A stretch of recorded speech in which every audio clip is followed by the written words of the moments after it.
Euroregione News. Codroipo Motor Show 2017. Il centro cittadino è stato chiuso per 2 giorni. Dal vice sindaco Antonio Zoratti vorrei sapere cosa ne pensa dell'edizione di quest'anno del Motor Show, mentre agli organizzatori Luca Pressacco e Davide Tracanelli ho chiesto di raccontarci la loro avventura e i propositi per il futuro. Ha bloccato il centro di Codroipo però per creare una grandissima manifestazione.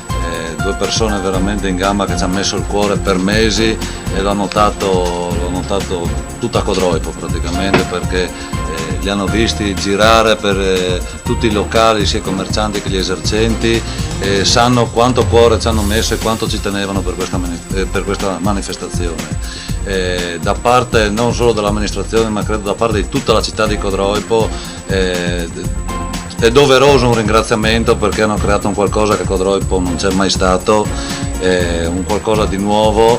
Li sfido a creare qualcosa di più il prossimo anno, perché quest'anno hanno veramente stupito tutta Codroipo. Le difficoltà ci sono sempre su ogni singolare cosa, solo che presa in maniera veramente come sfida e anche ironica, sai? Quindi anche David ha avuto degli impegni veramente bestiali, dal prendere a scappare, intervenire in urgenza e quant'altro, oltre poi anche le commissioni, c'è sempre tensione, ma il succo finale c'è sempre il sorriso dietro. Abbiamo presentato un progetto, abbiamo detto le idee, abbiamo messo la sicurezza prima di tutto, il comune non ha potuto dire niente e noi siamo riusciti a fare questo. Non abbiamo trovato un chissà che di complicato. Certo, ci vogliono persone in gamba come la commissione, come il sindaco, come il vice sindaco, ci vogliono persone così, perché se non ci fosse, no, esempio commissioni recenti, no, se uno dice no, il no ti blocca tutto, ma anche per solo il gusto di farlo, non per una ragione valida. Quindi le problematiche ci sono, però il succo principale, ci siamo divertiti. Vedere la gente, tanta gente divertita in quello che abbiamo fatto nella manifestazione, sia sui giardini che su Piazza Garibaldi, il sorriso sulle labbra dei bambini, dei signori, dei vecchietti, di qualsiasi che c'era presente in quel momento, tutti divertiti, tutti che urlavano, tutti che esclamavano quello che era stato fatto, l'esibizione, il trick, il freestyle, seppure anche il discorso che abbiamo fatto per i nostri bambini che sosteniamo della Duchenne Parent Project, che erano presenti domenica, che li abbiamo portati tutto il giorno con noi sul freestyle, li abbiamo fatto fare dei giri in auto in Piazza Giardini, gli abbiamo fatto un piccolo discorso, abbiamo intervistato la Milena Favalessa, che è la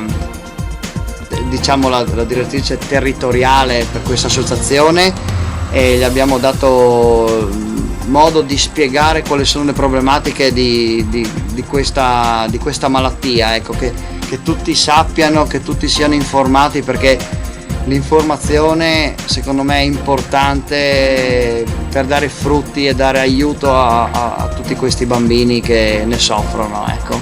Eppur se ne soffrono sono tutti col sorriso sulle labbra. Questa è una grande soddisfazione che noi vediamo e condividiamo con loro quando siamo assieme.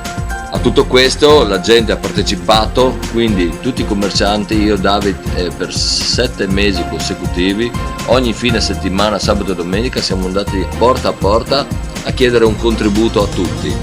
C'è chi ha potuto dare, c'è chi non ha potuto dare, c'è chi non ci ha creduto, soprattutto un po' quello che ci ha infastidito un po', forse di più di tutti, però è giustificabile, perché un evento così non si vede tutti i giorni, soprattutto qua in Friuli è abbastanza complesso, mentre in Veneto è molto più ampia e molto più facile. A questo siamo riusciti a raccogliere un quantitativo dove siamo riusciti a fare questa manifestazione. Ringraziamo tanto soprattutto Dennis Rossetto del freestyle, che ha fatto uno sforzo immane per noi, per dar da credere al Codroipo cosa si può fare, e questa è solo una minima cosa, questo che abbiamo fatto. Si può fare molto di più, tanto di più, divertirsi e rimanere a bocca aperta, veramente, con poco di più, e sperando che i codroipesi a questa evoluzione si ricredano, no? E che alla prossima volta che passiamo a bussare le porte ci diano una mano un po' in maniera più concreta. Questo abbiamo bisogno, sì, questo sì. Ringraziamo il gruppo degli MDSS che sono grandissimi amici, ci hanno sempre aiutato, sono stati sempre quelli che usano il quad, si divertono a fare un po' i pazzi, loro sono pazzi già di loro, ma è questa la loro bellezza, sono bravissimi. Ringraziamo il TS Team che con le loro BMW vanno via le 2 ruote, sgommano, fanno di quelle parcheggi che si sfiorano al millimetro, sono veramente bravi. Grazie mille anche al TS Team. Poi ringraziamo Dennis Rossetto per appunto col suo freestyle che ha fatto rimanere Codroipo a bocca aperta, è stato fantastico con i suoi piloti, tutti eccezionali, bravissimi. Poi ringraziamo tutti i ragazzi del Drift che sono tutti singolari, non c'è un gruppo ben preciso, quindi ringraziamo tutti coloro che hanno partecipato, non faccio i nomi perché sono tanti.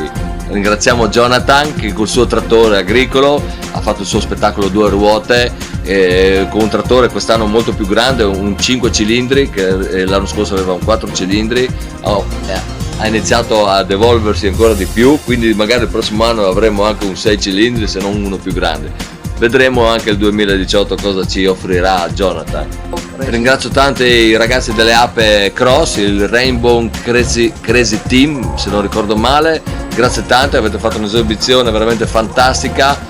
E ringrazio un po' meno quelli che non sono venuti, che sono 2 gruppi che ci hanno tirato il pacco e questa cosa dà fastidio. Ringrazio tanto la Freccia Rossa, il team Freccia Rossa, usano i go-kart pilotati da Carlo Del Vecchio che è presidente del gruppo Ferrari del Pordenonese, che hanno partecipato anche loro grazie a un gemellaggio con le frecce tricolori. Abbiamo avuto la fortuna di avere anche loro con noi, quindi grazie Carlo, grazie mille, è stato fantastico avere te e tuo figlio con questi go-kart che hanno fatto una figura bellissima nel Codroipese. Magari il prossimo anno ci saranno anche molti di più, quindi ci aspettiamo molte belle cose per il 2018. Moltissima gente ha lavorato perché ha visto che la gente che chiedeva quello e voleva vedere quello, hanno lavorato per ore per dare alla gente quello che voleva e la gente gli ha dato un grandissimo merito di tutto il lavoro che hanno fatto. Anch'io sono salito sulla rampa insieme a loro per doverosi ringraziamenti sia da parte della città di Codroipo e per portarmi come portavoce di tutta quella gente che c'era sotto, perché hanno fatto una grandissima cosa e se lo sono meritati l'applauso finale da parte di tutta la popolazione di Codroipo. Dal Medio Friuli per Euroregione News, Marco Mascioli. Euroregione News.